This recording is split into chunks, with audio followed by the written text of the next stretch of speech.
Subscribe and download over 1 million code snippet including this tutorial from codehs.com, link in the description below. Certainly. Below is a simple tutorial on how to write Python code to print the reverse of a number, along with a code example. Title: Python Tutorial, Printing the Reverse of a Number. Introduction. In this tutorial, we will explore a basic Python program to print the reverse of a given number. This can be a useful skill when dealing with numerical operations or coding challenges that involve reversing numbers. Code example.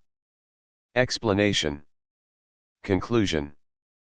By following this tutorial and understanding the provided code example, you should now be able to write a Python program that prints the reverse of any given number.